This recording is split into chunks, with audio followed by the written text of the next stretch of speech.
Okay, as you know, if you have any questions, you can pose your question directly or write your question in the chat box.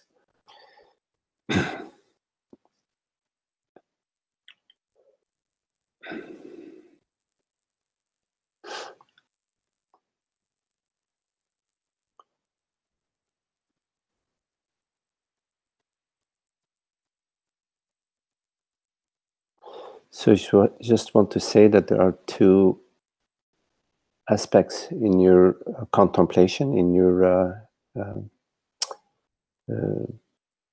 journey, awakening to the self. And they go hand in hand. One of them is the inquiry, the contemplation of the teaching. First, of course, you hear the teaching, you understand the teaching. It's really important that you understand the teaching, what it's pointing to. That it's pointing to that, the reality of consciousness. So you have to understand the teaching, you hear the teaching, you investigate the teaching, you inquire into the teaching. And at some point you have an understanding of what is being spoken about, and it becomes clear to you. And once you have understood the teaching, then there is the contemplation of the teaching, meaning you have to live the teaching and invite the Dharma to flourish in your being, and that's where you live according to the principles of consciousness, which are the principles of love, compassion, beauty, kindness, listening, empathy, patience. So you live according to those principles. Many situations will arise in your life, and you apply yourself in your life you apply the Dharma in your life. And simultaneously, you're inquiring into what is the reality of my experience. What am I truly?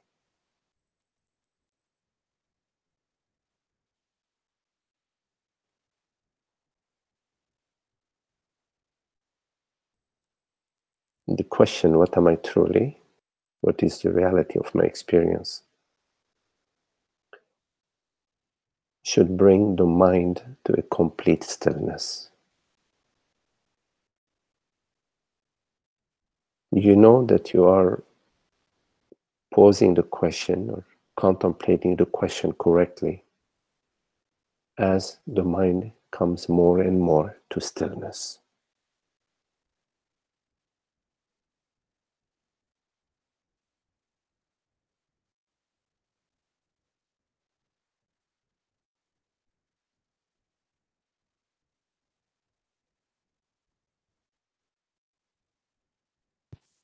So it's not a posing the question in order to think about it, but you pose the question and you suspend your question in the light of your understanding. The light of your understanding is that what I truly am is the invisible, formless self. What I truly am is the empty vastness, borderless beingness.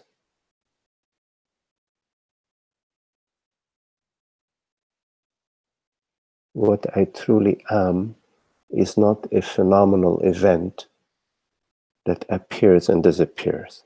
That I am that. The source.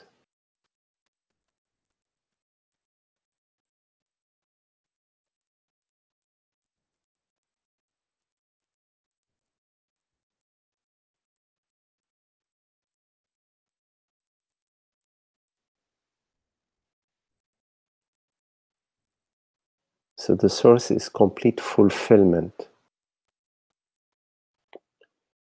Nothing lacking.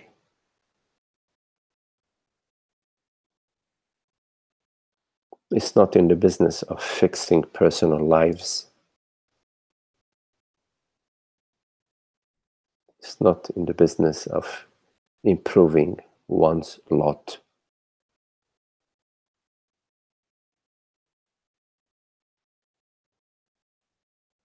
It's the shining light of being that is a complete non-doing. And that light of being is the invitation. It's constantly inviting you to the recognition of your very being, your very self as that.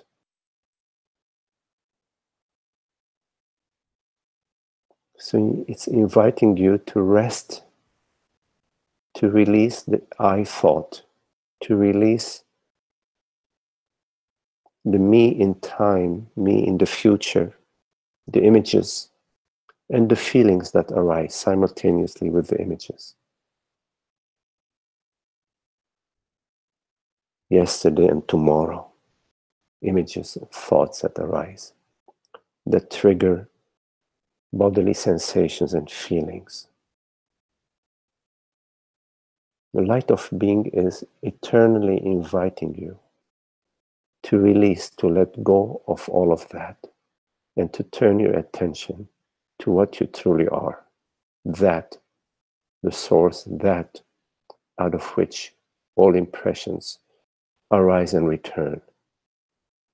That is beyond any impressions, beyond mind, beyond thought, beyond past and future.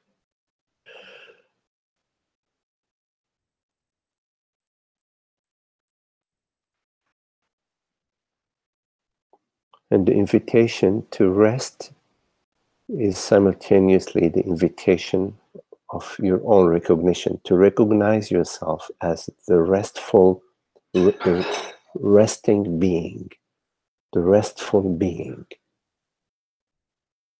which is not a personal being. There are no limits to beingness. It's absolute beingness, absolute resting.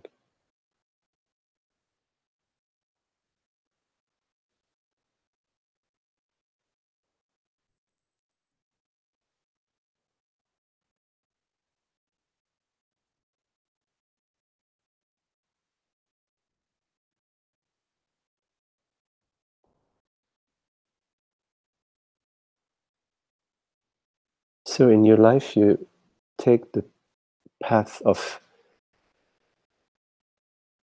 the ease, the path of ease and love and well-being. No holding, no grabbing. Open hand, open hands, open heart, open being. You live openly in the openness. No concerns, no worries, no troubles. You just live the happiness now. In your life, live the happiness. Happiness is not the seeking a personal pleasure. Happiness is complete ease of being. It rains, we open the umbrella. It's cold, we put on a coat. It's warm, we take off our sweater and our jacket and our shirt. Somebody needs some help and we're available, we help. The mind is at ease. We're not worrying about ourselves, which is an image, bundle of images. We recognize that is unreal, that is illusory, that is like the wind. We allow it, let it be. Like the clouds, we're not concerned about their shapes. We're not concerned about whether they're there or they're not there.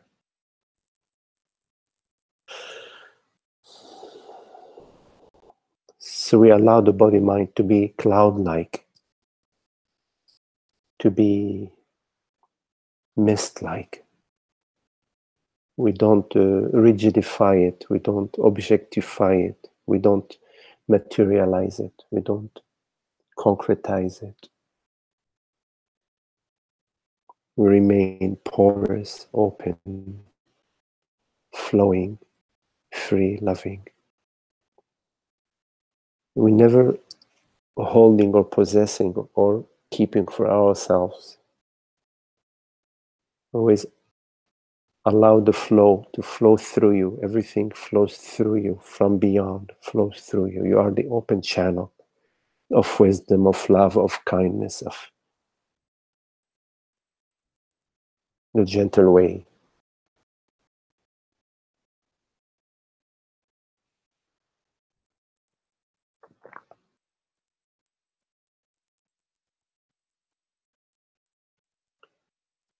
The more you live with the transparency, the transparent mind and transparent body,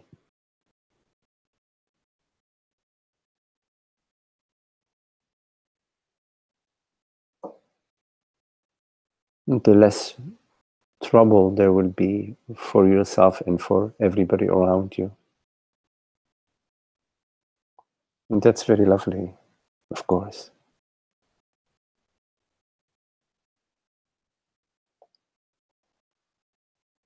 Do not worry. Do not be concerned. Trust the divine force, the divine power, the divine energy, the flow. Remain focused on the Dharma, your understanding, and your living as what you truly are, not as some object, as something.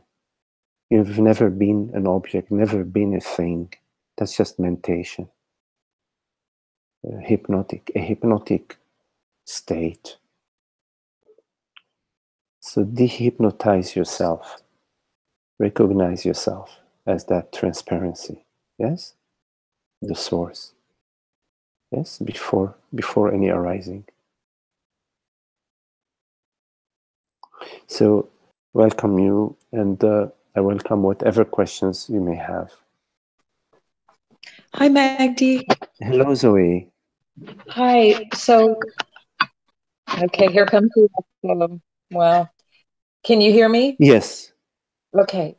So I was just talking to Esther last night about how I wanted to know more. You mentioned the principles and everything, and then immediately you started talking about that.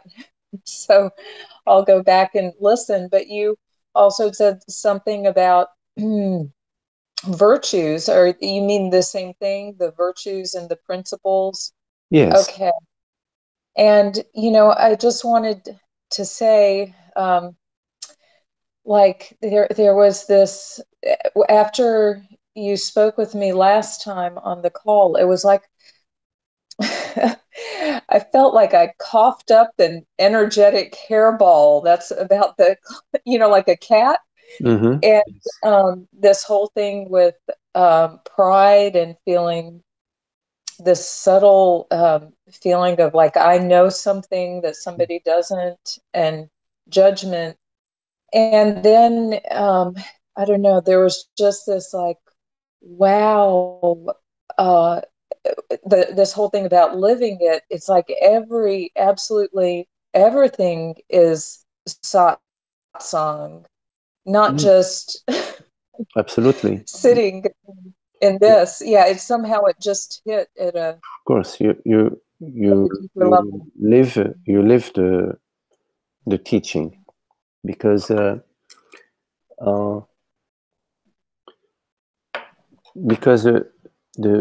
Dharma, once you understand the Dharma and you're meditating upon the Dharma, to sort of settle in your understanding has to become your direct experience. So you're meditating upon being the self, about being consciousness. But in your life is, you spend much more time in your life than your meditation. You know what I mean? You are engaged with work, with people, at the store, in the market, in the world. And this is the bulk of your contemplation is in your life. And when you turn your attention towards yourself as a person in your life, you are living it. You're living as a person in your life, because you're turning your attention towards you as a person, meaning an image and an idea of you in the past, in the future. You're concerned about your person in your life. So in your life, you're maintaining the person, and in your meditation, you're contemplating universal consciousness. That's quite a contradiction. Yeah. So in your life, whenever you are making something special about yourself, you are separating yourself. You're doing anti-meditation. In your Yeah. life, you do the opposite of meditation by giving attention to yourself. And then you notice that, and you also contemplate that this myself is just an idea, an image. But besides contemplating that this myself is an image, is an idea, which is illusory, which is false, which is not what I am, because I perceive the image, I am not the image that I perceive. Simultaneously in your life, you do not live the person. Instead, you contemplate how to live otherwise than being a person, otherwise than being concerned about yourself. So you notice the I thought. You notice the I thought. And within the I thought, there is also the me feeling, because there is energy within the body structure that is supporting the I thought to move according to the I thought, according to the personal desire, according to the personal judgment that I'm good and they're bad. There is an energetic movement. And so there is some sort of turning the other direction, not to continue with that energetic movement. And so first you contemplate being still. Being still is both a physical stillness, but also it's an internal mental stillness. Sort of you say, no, that is not a thought that I want to entertain about me and the others. You have to say no to that and look at the other as your very self, because the other is your very self in a different form, in a different mind state, at a different point in their journey. Because obviously you have traveled the journey that the other person is traveling, and others have traveled the journey that you are traveling. Mm.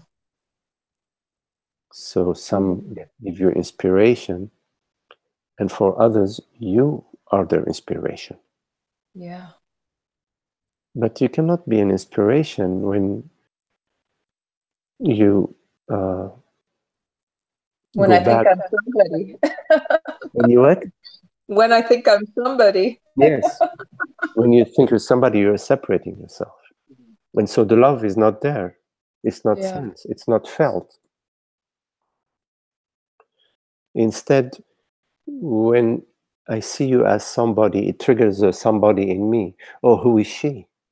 Who does she think she is? So within that thought that arises, who is she? Who does she think she is? There is the thought that, oh, I am better. But it's a very subtle thought. So the me thought is also triggered, you see. So that's not an inspiration. Yeah. It's not an inspiration in the right direction. Mm-hmm.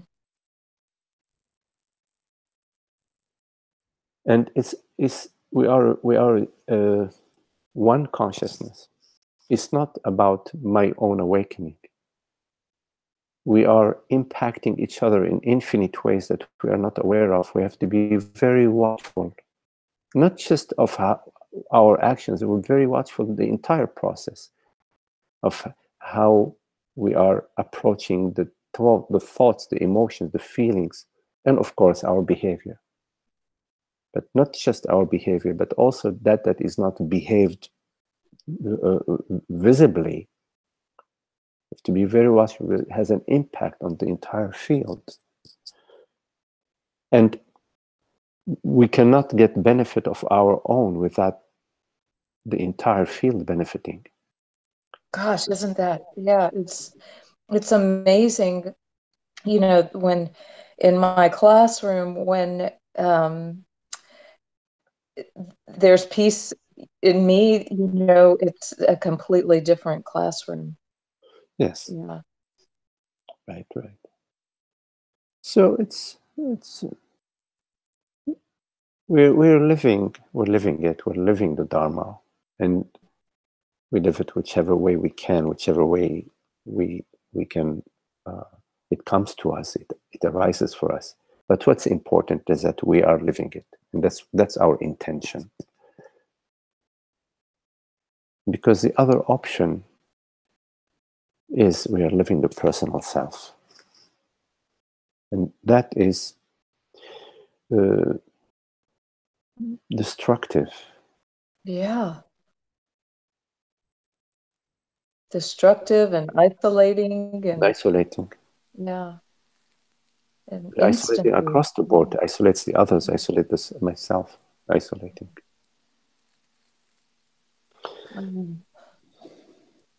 Yeah, the other thing maybe you can talk about a little bit more. I read a line, I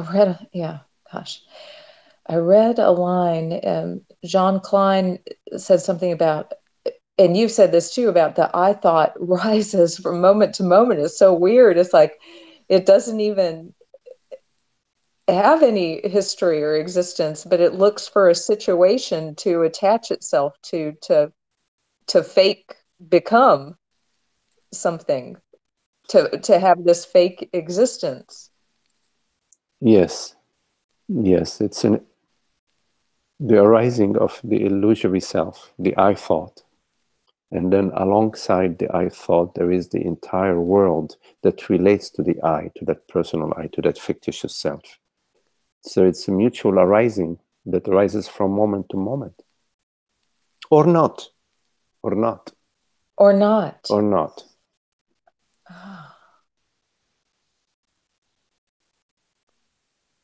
Or not. And then the experience of our true nature is, or not the experience, but just the true nature. In the or not, there's just Yeah. the openness of being. Okay.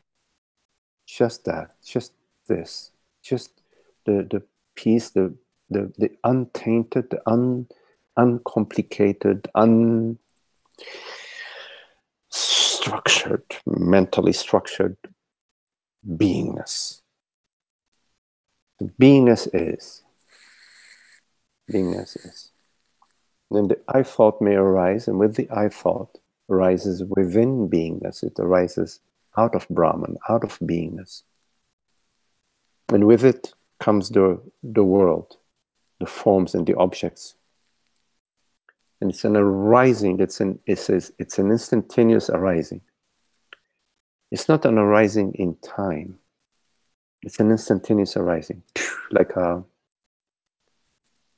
what's the name of those insects that glow in the night? They glow like the fireflies? firefly, like firefly. Yeah. Like firefly. Because the continuity is not the continuity of the firefly. It is the continuity of the self, of consciousness. It's not the continuity of an arising. The continuity is the continuity of Brahman. Continuity meaning eternity. It's not really continuity where A is following B, or that A is continuing. It's It's a continuity that is beyond time. So it's really not a continuity, it's an eternity. So the impression of continuity doesn't come from any arising. It doesn't come from the thought. It doesn't come from the story. It belongs to consciousness. But the thought appropriates consciousness, says, oh, here I am continuing in time. I, meaning I, body, mind, I, bundle of images. But that image is constantly arising freshly every moment. Because the thought that's arising right now is completely original. It's never arisen before. When you have an image of your mother, it's an image of my mother, every image of your mother that arises, you've never had it before. It's completely unconnected. There's no connection of that thought or image to any past, because there isn't an actual past. There's just consciousness. So everything that arises has the hands of consciousness in it. But you have to notice, you have to bring whatever arises to consciousness and not bring it to the object. There isn't really an object.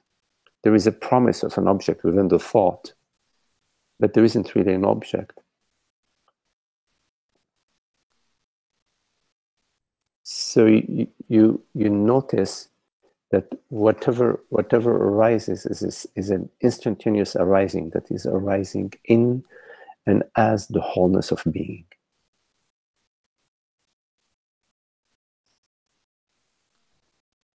There are no actual forms. Thought, the impression of a form within thought, the actual, when you go to the edges of the thought, you don't find an edge. An edge. When you go to the shape of the thought, you don't find a shape. You only find consciousness.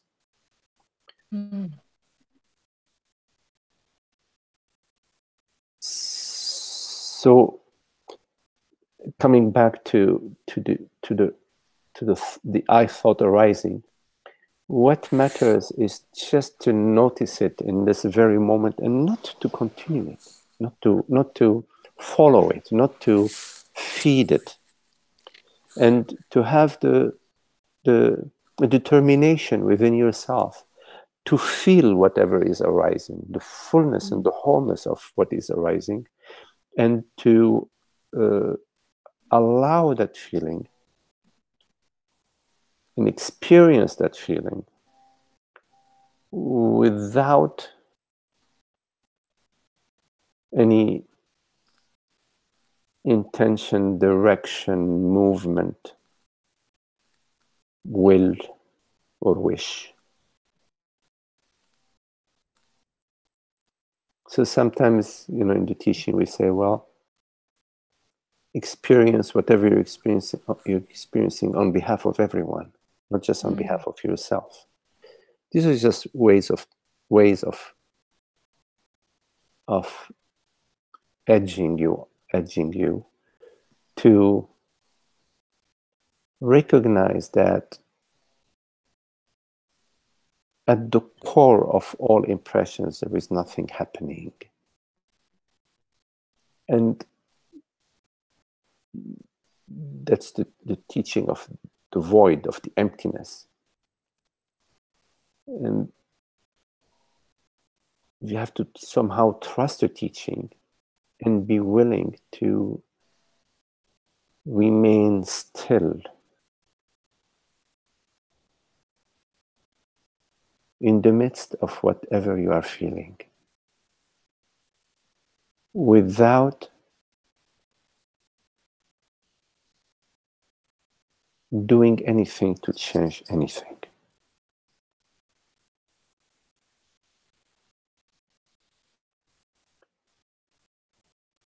Because what you truly are is completely transparent, borderless presence. And when you do not move, when you remain still, you're open your heart completely, you are acknowledging in your actual experience the gateless gate, the formless self. And you will experience the stillness and the peace, which does not mean that the next moment maybe the I thought will arise again. Oh wow, that's really great. I'm doing good today. I'm doing good today.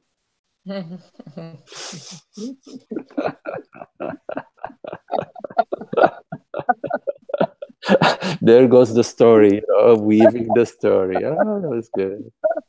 Very good, very good.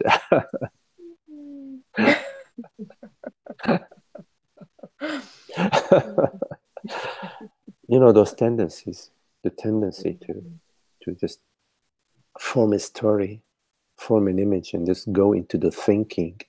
Something about the thinking we really love. You know, we love just thinking. You know, and then oh my God, oh what's happening to me? Oh God, I just am feeling lost. I'm feeling this. I'm feeling that. And just because we're just following the thinking, and within the thinking, there is this me. We're feeling more and more that yeah, we're filling the void. We're filling the void with thoughts. We're filling the void with stories. But how do you fill the void? There's no need to fill the void. There's no need to fill the vastness of being. Why to do that? To trust being still as that. Have to experience the stillness. Not just have an idea of it and then try to manage your relationship with it, you as a person, and then the peace and the stillness as some sort of ideal. You have to experience it, bring it into your life. And you cannot bring it in your life when you are feeding the argumentative mind or the judging mind, self-judgment, or judging others, or arguing, within yourself.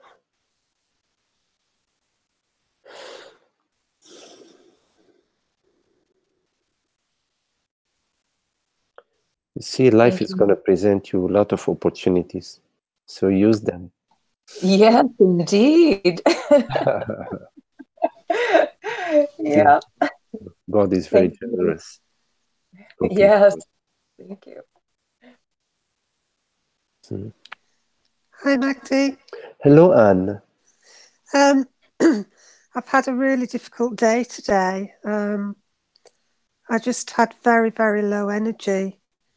And it's the one thing I find, not the one thing, but the main thing I find difficult to handle when I have low energy.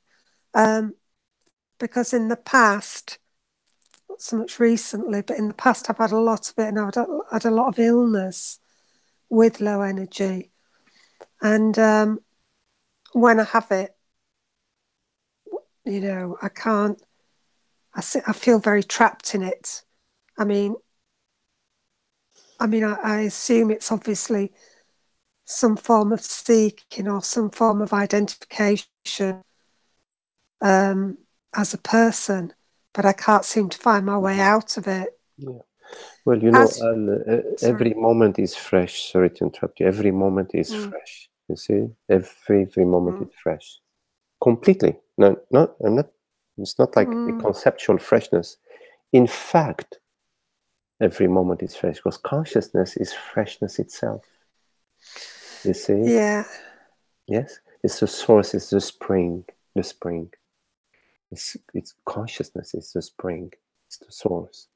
And you are that. But even when I think of that in the day, of all the things that we say on here, and that it's fresh, it still doesn't in the actual moment. It's okay. It's okay. It's okay because it's a process. You have to be patient. It takes time, for some structures that have been going on for many, many years for them to sort of start to.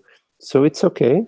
So we are patient. We recognize that sometimes the mind comes in and it's just, things are still. I'm feeling stuck. I'm feeling this. I'm feeling that. Meaning thoughts and images, which are arising about me in the past.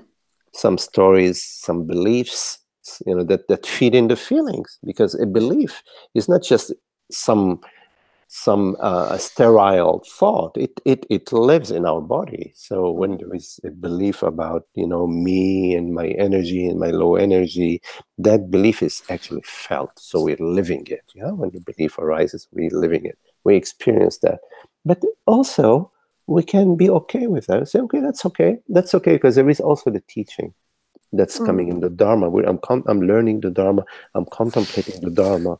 I'm listening to the Dharma, and it's I'm open for it to sort of find its way, and it will, because the Well, light. I know when you were just talking to Zoe then about being still and staying in that stillness, and I feel I've learned that a lot in all the trials that I've been through, that to just stay calm and kind of just let it pass through is the only way, really, because you can't fight with the thoughts or the feelings. Right, you do that, but also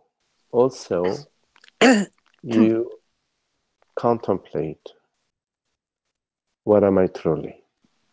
Am I this person? Am I these images? Am I these feelings? Am I these sensations? But that's what I'm saying, that when I'm in this, I can't do any of those things. Well, sometimes you can't and sometimes you can. Yeah. Oh, sometimes I can, Sometimes yes, it's really thick. Today I couldn't. And then you when the rapids are rapid, you're in the rapids. Okay, there isn't much to. Yeah, that's what it feels like. That's okay. So, but you're not going to be in the rapids forever. There will be some time where you will come to, and that's what matters. That when you come to, you are watchful, not to continue to feed. You have to recognize that now you are no longer in the vortex. Because if you continue to judge yourself, for example, about being and having been in the vortex, you are creating a new vortex, which is of judgment, which is sort of in the same family, same family of unhappiness. Yes. So you have to let go when it's done. So, okay, I'm done. Okay, fine. Yes, I was feeling awful. I did awful things. I had awful thoughts and awful feelings. Now it's done. So you always, if you can recognize the freshness and invite the freshness to reveal itself. Yeah. To reveal itself. Like, well, even as you were talking tonight, I felt it shifting, just by listening to you talking to the others. Yes. And I started to, I think I sort of had, maybe I had a realization as you were talking that the low energy could be fear, because this morning when I got up, I put a teaching on and someone was talking about there being no person, the person dropping, and as they were speaking, it was so clear, and I felt I had quite a strong glimpse of freedom, and it was wonderful. And then afterwards, I think possibly I went into fear, because my greatest fear is that would be lost, if you see what I mean. That I'll never have a continuous sense of freedom. Yeah, that very thought that I will never have a continuous sense of freedom, or that my sense of freedom will be lost, that is an I thought. It is a thought that relates to Anne, to me, the person. Yeah. And me, the person, is an impression, a mind impression. So an is a mind impression. So thoughts, feelings, perceptions, images that arise to you. So the thought that's arising to you is that this person, and that I take myself to be, will not be able to hold on to this understanding, for too long. She might lose it. You need to be clear about who does this thought refer to? Well, the thing is, Magdi, I don't even know that when I'm in this sort of low energy, which I've just realized it could be fear, I can't actually see the thoughts. The thoughts are hidden. Okay, well, there's just a feeling of low energy. And as you were speaking, I thought it could be fear. Wait. Now, you say that when you are in this low energy, right? In fact, let's look at that. Because the low energy is, could we say it's a feeling or a sensation, or how would you just, like a feeling? Could we say it's a feeling, for example, or an energetic vibration? You want to? Yeah, it's an energetic. Okay, it's so it's very low energetic it's vibration. a low energetic. It's like a very dimmed energetics. Yeah. Now, this low dim energetics, you say, I am in this low energy. In fact, it's a good question. I'm just wondering, is that a correct statement, that I am in this low energy? Or maybe another statement may be that low energy feeling, sensation, whatever, is appearing to me. Do you see a little bit the distinction that I'm making? Yes, I do. Yes, low energy is appearing to me. So I mean, I can see that now, but I couldn't see that today. Well, we're contemplating, so we're looking at some questions. Pardon. So a low energy sensation, feeling, energetics appears to me. Now, when it appears to me and I say, I don't want it, I want a higher energetics. Yeah.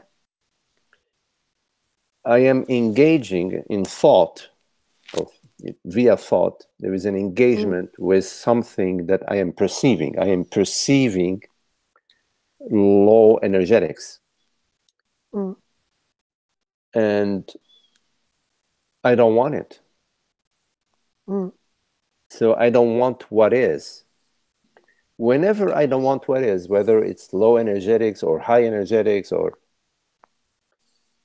there is an issue.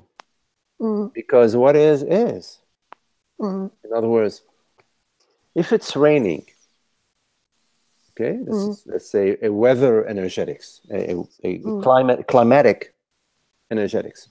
It's raining, thundering. And I don't want it to rain and thunder. Yeah, right? I have that one too. Okay, so I don't want it to rain and thunder. Well, where do we go from there? But they say you're between a rock and a hard place or something like that. I would say that we become wiser. I would say we leave the weather alone. We say, okay, it's raining, it's thundering. Or we could say, okay, there is low energetics. We leave it alone. I would say we will apply some wisdom to what we are experiencing. Because if we don't, and we continue to resist the weather or to resist the energetics, I'm not sure where we can go from there outside of utter frustration. Yeah, that's exactly what happens. It's the resistance. I can feel it, and then the frustration. So we have the wisdom. We can apply the wisdom of, okay, well, okay, there is low energetics. Interesting. Okay.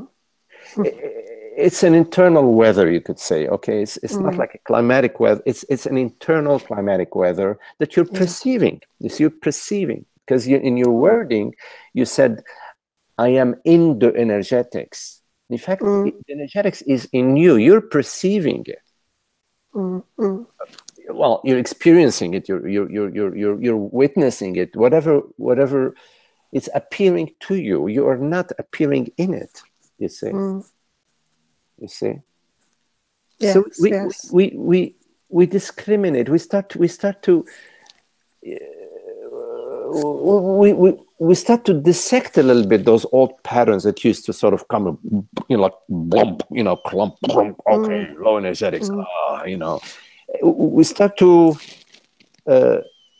take the piece apart a little bit, and we start to see through it, to see through the charade, you see. Because if you don't see through it, it just spin again, the same spin, like 10 years ago, 20 years ago, 5 years ago, 2 years ago, this morning, yesterday. Yeah. Right? Yeah. Yes, yeah. Okay, so you're not, it's an old pattern. You're not appearing in the energetics, it's appearing to you. And I would say it would be wise to leave the weather alone. It's just to sort of, if you watch it from a distance, but when you're watching the weather, you are not the weather. You are, all is well here. So we invite the recognition that there is an aspect to ourselves which is all is well. The witnessing aspect is all is well, you see. But as soon as we want to experience something else, we have transformed, we've moved away from the wisdom, and now we're back to the me as somebody within a situation that is, we're in mentation, we're in confusion. There is confusion, there is internal turmoil, there is dissatisfaction, unhappiness.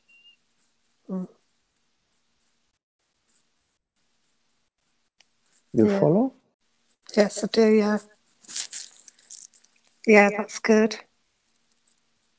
Yeah, I'll listen to this back as well too. If it happens again. You see, yeah, we have a tendency, for some reason, to move away from our true self.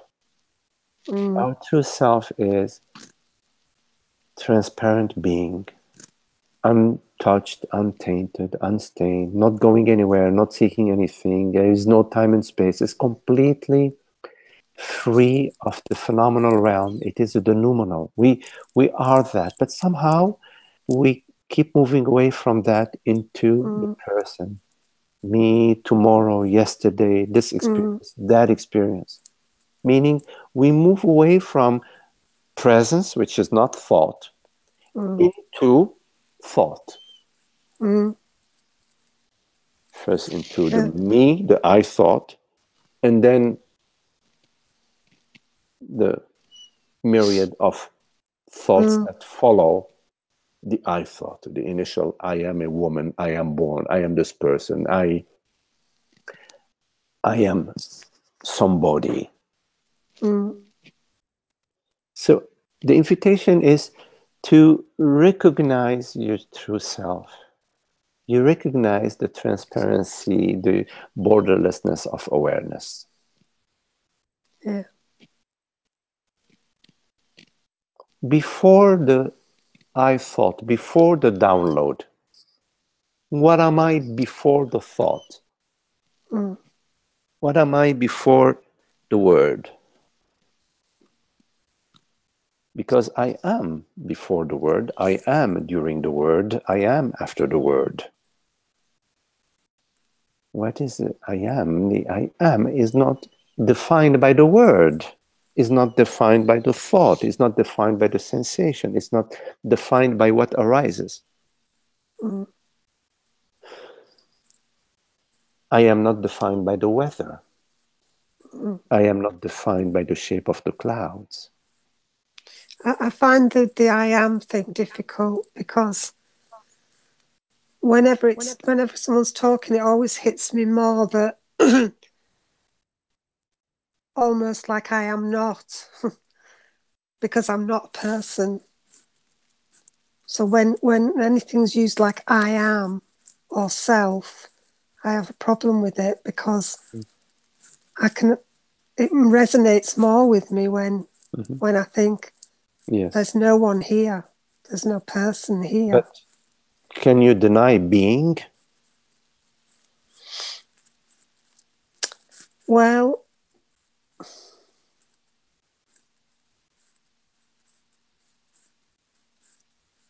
I can't really deny it, but it's just not a word that resonates as much as emptiness or you know. Can you deny awareness?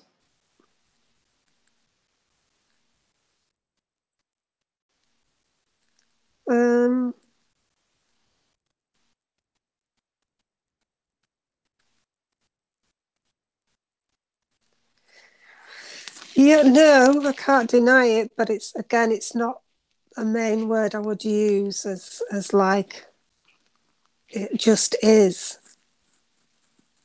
There's no one really aware. It just is. Well, awareness is aware. Mm. It's the very substance of awareness is awareness. So non-awareness is not aware, but awareness is aware. Mm. Yeah. Mm. Knowingness knows. Knowingness is knowing.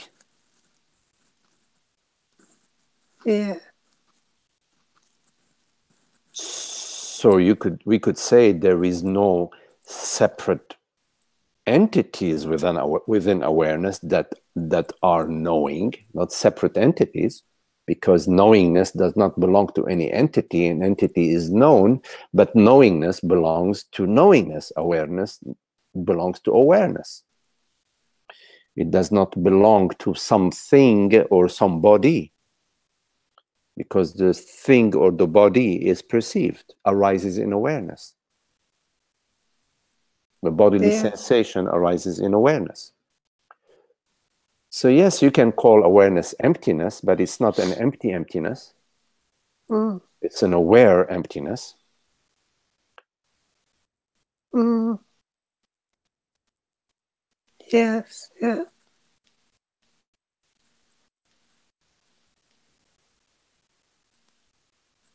So this emptiness, this no one is no separate self. But but Brahman, beingness, being awareness, is not a no one, and it is not a someone. It is not anybody, yet it is everybody, but it is not everybody, and it's not nobody. So you cannot camp into the nobody, nor can you camp into the somebody, nor can you camp into everybody. You can only camp into your direct experience of Brahman, of the self. What I'm saying is, beware of there is no one, because there is no one is true, but there is no one is also false. That's interesting.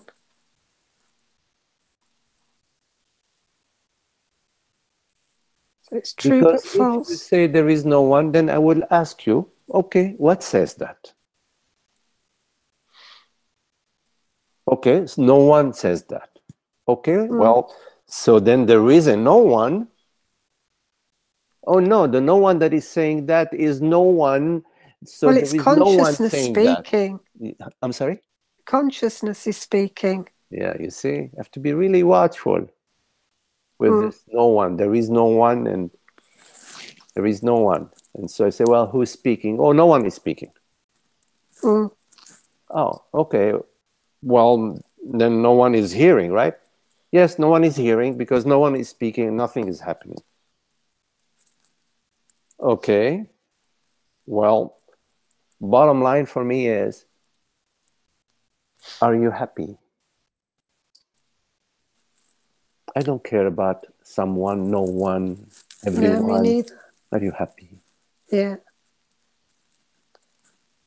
Yeah, that's the So most important thing. no one or someone doesn't really matter. Mm. We're using the teaching not to bring some mental conclusion, not to bring some final slogan, okay, all is the self, bravo, bravo, we're very happy, all is the self. Or there is no one, oh yes, there is no one, we're going to make emblems, we're going to carry emblems, there is no one, we got it. I don't care about that. That doesn't mean anything to me.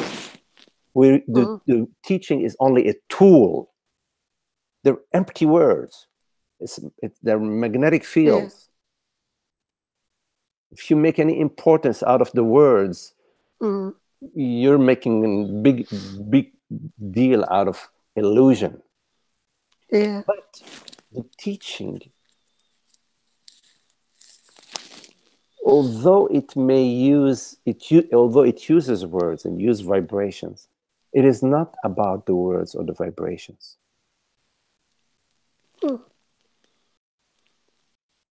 It is to dissolve within you the false impression and to shed the light onto the path that reveals to you directly, well, first indirectly, but directly, what you truly are. To come to the full experience of causeless peace and happiness that is unshakable, that nobody can shake, that the 1,000-foot Buddha can stand in front of me and will not shake it.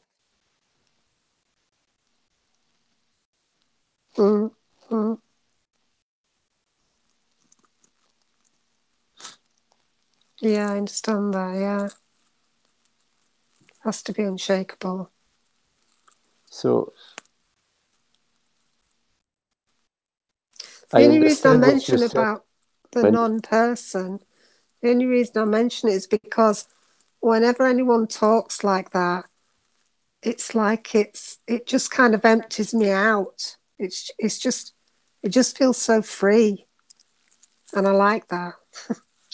just feels a release, you know.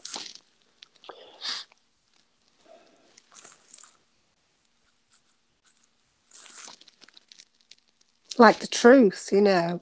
Have to go Just beyond. hits You me. have to go beyond that. Right.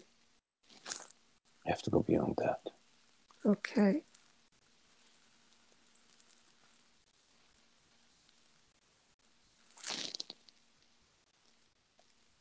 Okay. You can have a drink and feel good, but you have to go beyond that.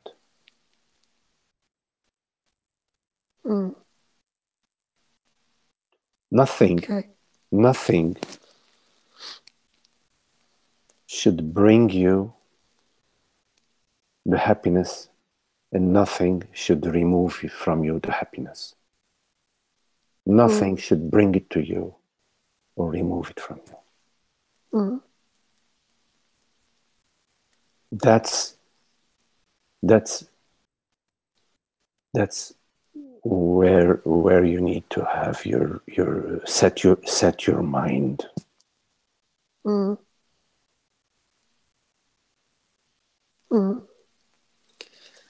it's not really happiness. I want freedom. They come hand in hand. Have you ever known somebody who is happy and not free? Yeah. Freedom is not what you see. It's an inner freedom, inner happiness. Yeah. Yeah, that's what I want, that freedom internally. Freedom from the person, you know, Yes. that bondage. So contemplate the teaching. Dharma. Dharma says you are the awareness. You are the empty, full presence. You are not what arises. You are not the thought or the sensation. Contemplate the Dharma. And in your life, be careful that you're not living to feed your very person, to fuel your very person. Do not be so focused on your person, because this person is not what you are. You'll be feeding the wrong beast. Yeah. The teaching in life, in your life, is to recognize everything as yourself and everybody else as yourself. And you have ample opportunity to see how you don't, how you judge others, how you evaluate others, how you want others to be different, and etc. And not just others, you also do it towards yourself.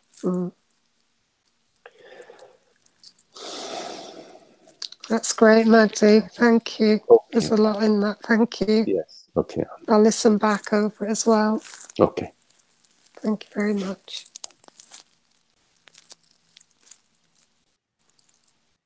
Hi, Magdi. Oh, I'm sorry. I was just taking the ear. Holly. Hello, Holly. One moment, Holly. Yes. Okay. Yes. Okay.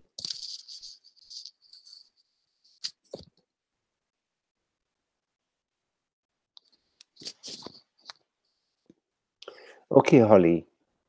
Okay. Hello, Holly. Hello. So I have a question that seems to hold on, even though I think it should let go. And it has to do with the intricacy and vastness of this dream that consciousness is having.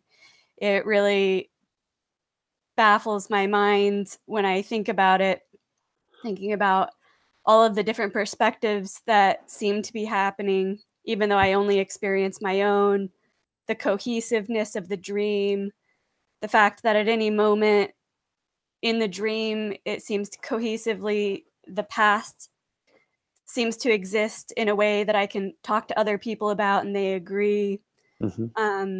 So Yeah. I don't know why this has stayed with me so much, but it seems to kind of feel overwhelming to me. Yes. And Yes. I'm not sure Yes. Yes. Yes. if I'm supposed to not understand or. No. It's a good question. Yes, Holly. First, yeah, I agree. It's fascinating. It is really it's fascinating. Yeah. It brings you to complete. Beyond any words. You can't. You're like, dumbfounded. Is that the expression? Yeah, dumbfounded. Yeah. Dumbfounded. It's amazing. It really, you're like, you become dumbfounded. It's just like, wow. But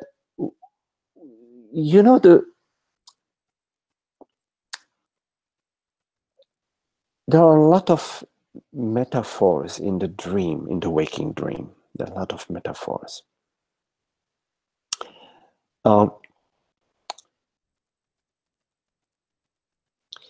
This is like the sense of continuity. Yeah. And the continuity that we perceive in the waking dream, in our life, people that we know, that we recognize, and family members that we recognize, and all, you know, all this sense of continuity is there in the dream, and it's baffling. I think that was part of what, you know, your question. But if you look at your experience, Holly, there are like two aspects to your experience. One aspect is just this very moment, this perception, this thought that has never arisen before. It's like there is something completely new and fresh and then arising in this moment that is completely discrete. Do you recognize that? You know what I'm talking about? I do. There is that. And at the same time, there is, oh, it's Holly. Yeah, I know Holly. You know, there is also this sense of continuity that seems to be, in a way, as if there is a contradiction between the continuity and this instantaneous arising. Yeah. So it's baffling. Now, when you look in your experience at what is it that is continuous, you will find that in your experience there is image, thought, perception, sensation, and they're constantly changing.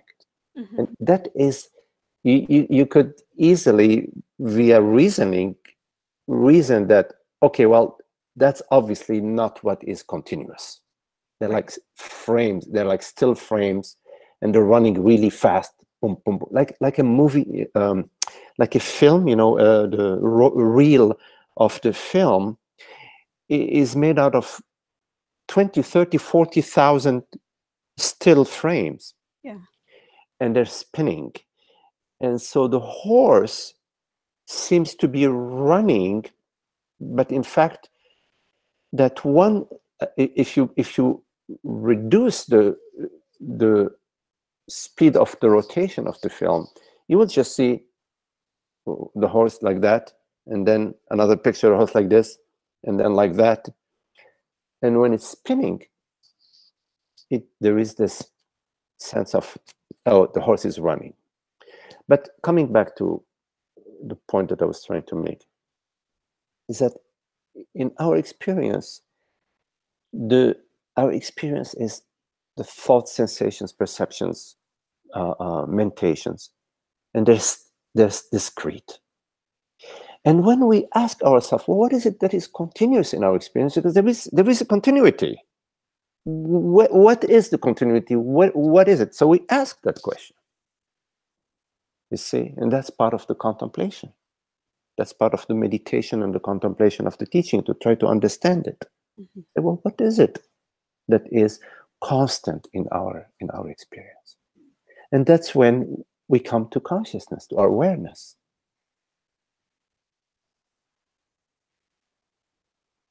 Which is not a frame. It has no color, no shape. It's not like the shape of a horse. It doesn't have a yellow color. We come to awareness and say, oh yes, awareness that is the reality of my experience. That is what is constant. And when we bring both together, we realize that there is the mind meaning perception, sensations, picture of your mother, a phone call to, your neighbor, whatever. When you bring the mind together with consciousness, there is the impression that there is a continuity in the mind. It's as if the mind sort of takes the continuity or the eternity of consciousness and says, oh, well, that's a continuity of the mind. My body is continuing, or my relationship with my mother is what's continuing, my relationship with my neighbor is what's continuing. But in fact, that is not what is continuing. It is consciousness that is. and I'm using the word continuing. What is it that is the connection? What is it that is not discrete? And that is not discrete in your experience is consciousness. And somehow within thought, meaning within the mind, which is an awakened mind, let's say the mind that is still deluded. Mm-hmm. Within the deluded mind, there is the thought that, well, I am continuing, my experience is continuing, the tree is continuing, it's growing, my mother is the same mother, that's continuing. How could it be that is continuing and it's dumbfounding. You want to reconcile the fact that the teaching says that the arising is not what is real, with the impression that it seems to be real. Mm-hmm. Right? The relationship with your mother seems to be real. The relationship with your body seems to be real, seems to be continuous.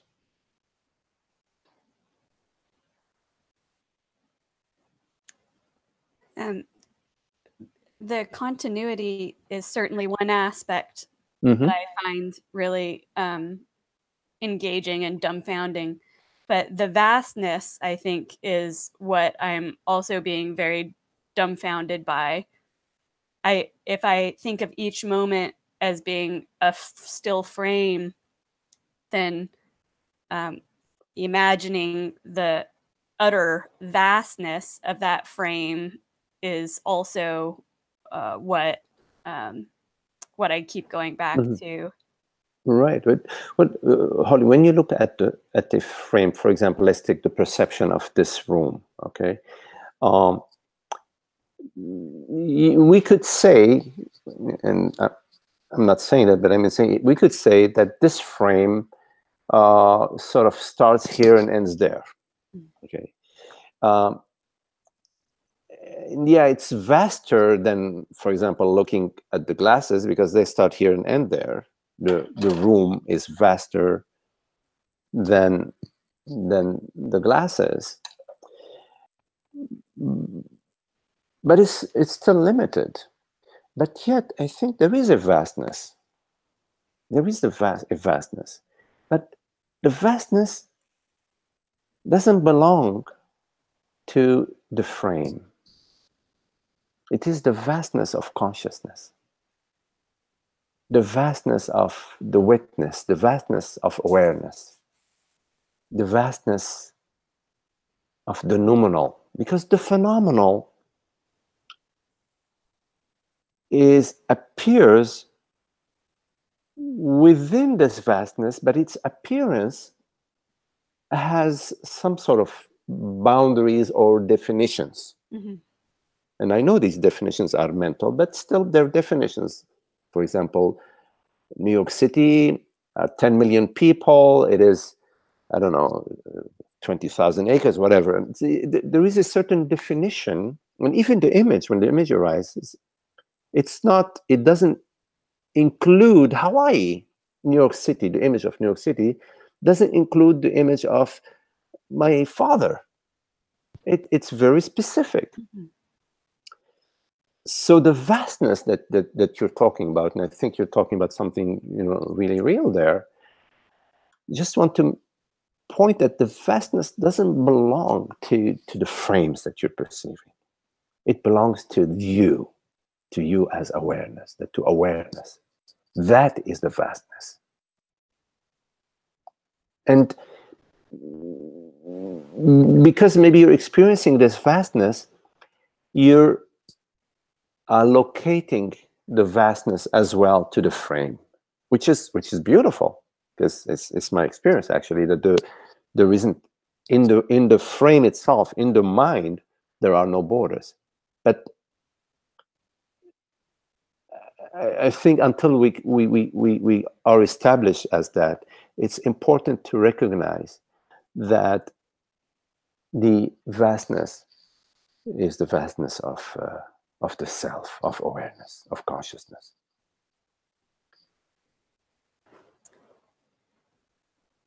I buy that. I guess maybe this is a question that's come up with for me a little bit in the past before, but like it's maybe this is just beyond the mind, that this is this vastness all the way down to the smallest atom and the biggest structure in the universe is it somehow, I mean, you're saying it is an aspect, it is the self. I mean, I guess that means the self is that vast, that infinite, beyond that infinite.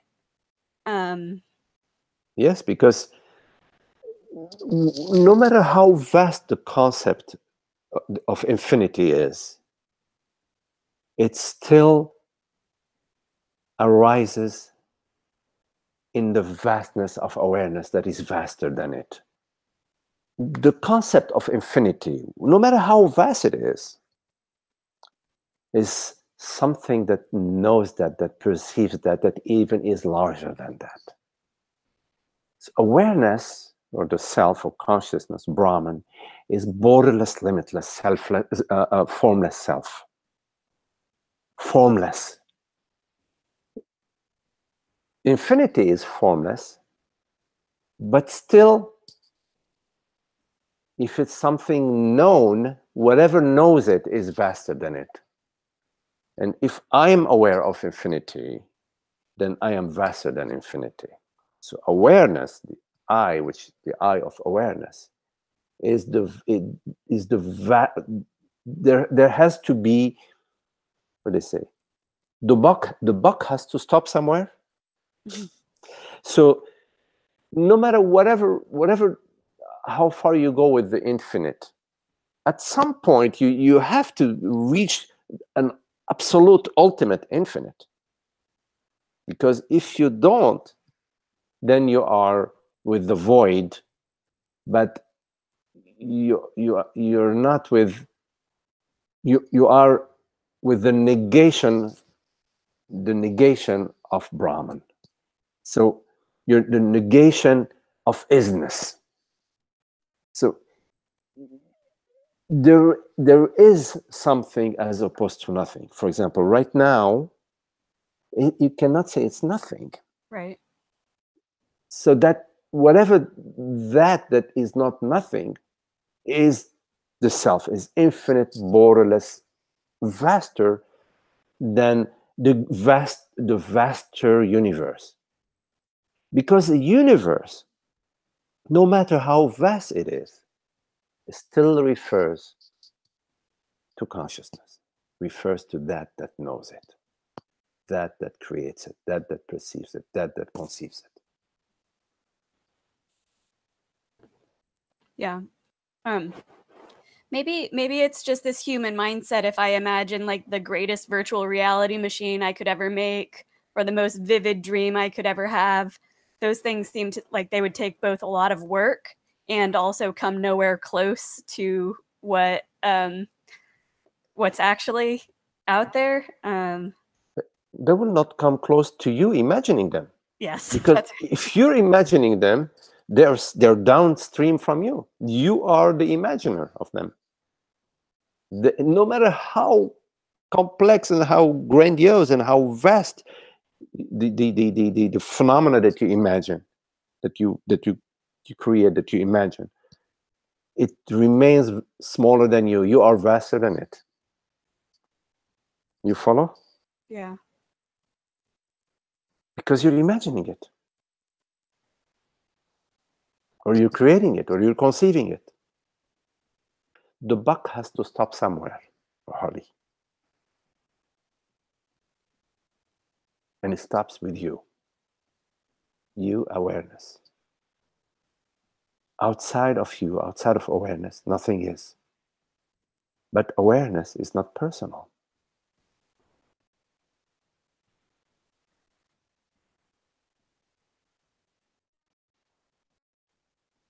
person may appear in awareness.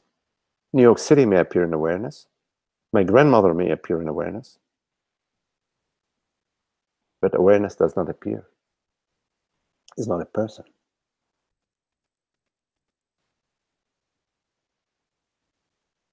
Nor does it disappear. Right? Yeah.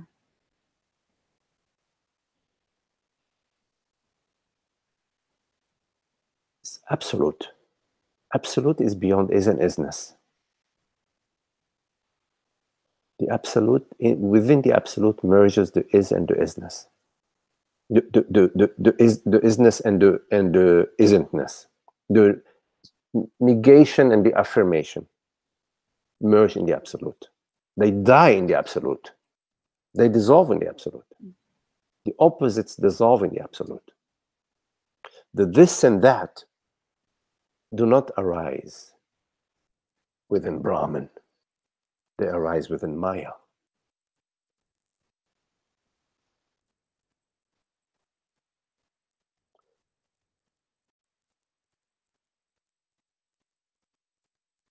How are you using Maya in this context? Is the arising of thought that objectifies and subjectifies. I see. Okay, yeah.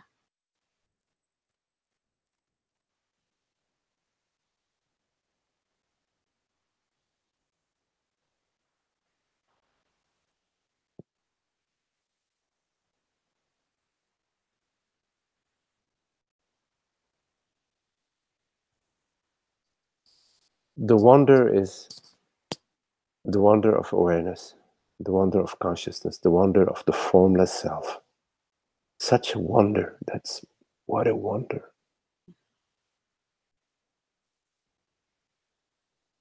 Look at your night dreams. You go to bed,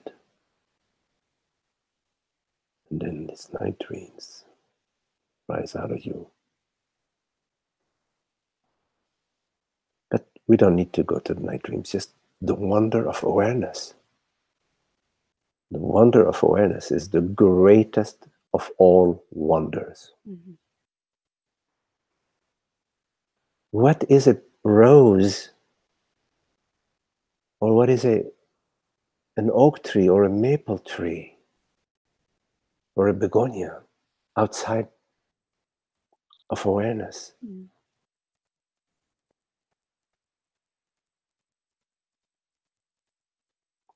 The wonder is the wonder of awareness. Yeah. And yes, what a wonder.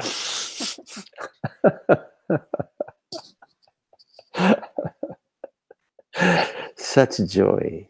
Yeah.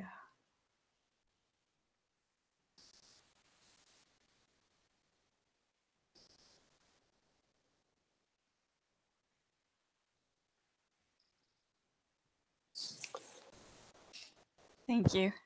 Okay, Holly. Yes, please say hello to Emma. I will. Thank you.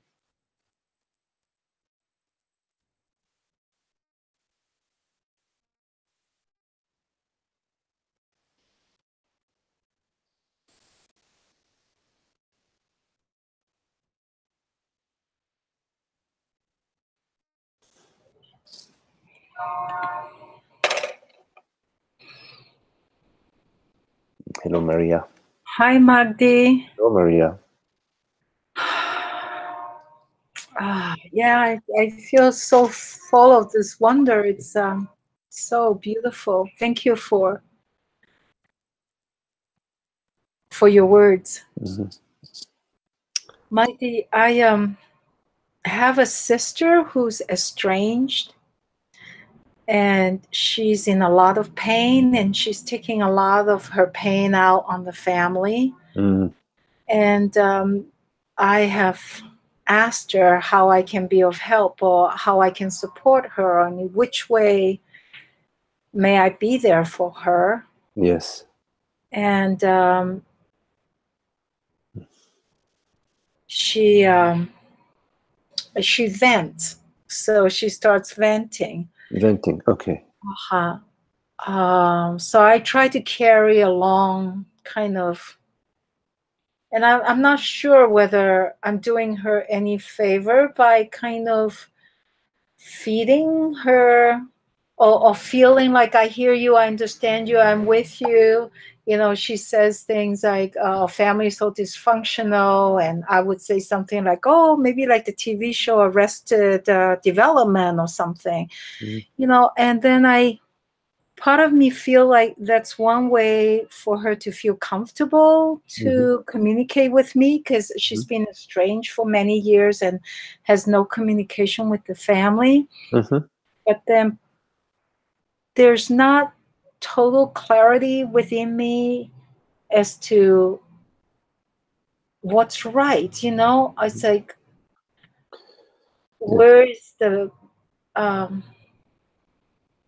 what is coming out of me that's from the ego, and what could become out of me that's from a place of the form of self-awareness that has that wisdom, you know. Right. But you can watch that moment by moment, Maria.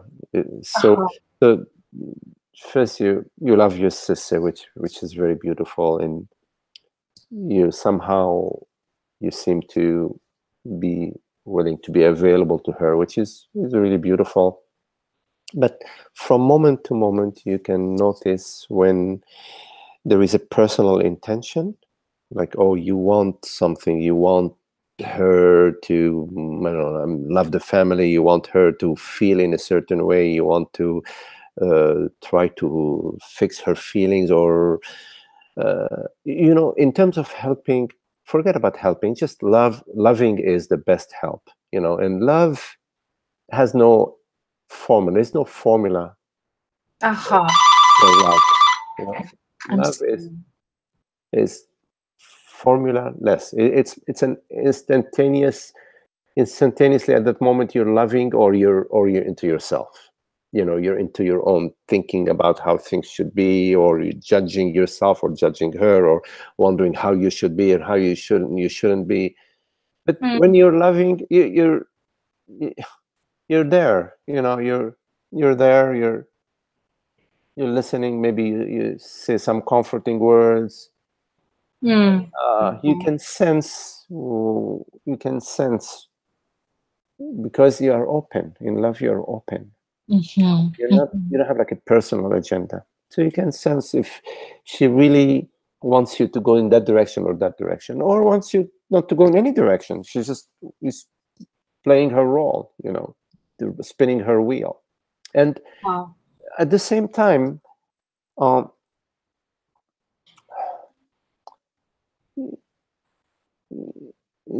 sometimes we are just a recipient. Somebody needs to sort of empty themselves into that recipient. They just want to sort of spill out stuff. And of course, we know in the Dharma the best is to be still. But people are in different places in their journey. And sometimes people in their journey, they're unable to control their minds. Their mind is running the show. And so they just spilling stuff. And so you're the recipient, but be a recipient without a bottom. Be an open recipient.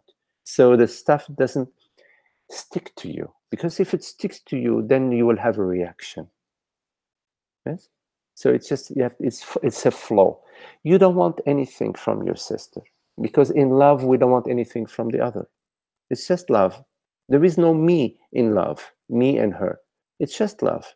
So you don't want anything from your sister. You don't want to change her. You don't want to improve her. You don't want to make her a better life. You don't want anything from her. You're not trying to change her. It's really important. You're not trying to modify her or help her, or no. Help comes from love. It doesn't come from the person. Okay. Oh my gosh. Okay. Yeah. Wow. That really hit me. Yeah. Help does not come from Maria. Help from love, from awareness, from that open. That's it. Formless self. Beautiful. Oh, that's so beautiful. Thank you. So explore that with her. It's a great opportunity for you. Yes? Yes, it's beautiful. Thank you so much, my dear. Very lovely, Maria. Nice to see you and talk to you. Okay, everybody, very lovely. Thank you all for your beautiful company and your love. Thanks to Thank you, everyone. Max. Thank you, Libby. Thank you, everyone. Thank you all. Thank you all.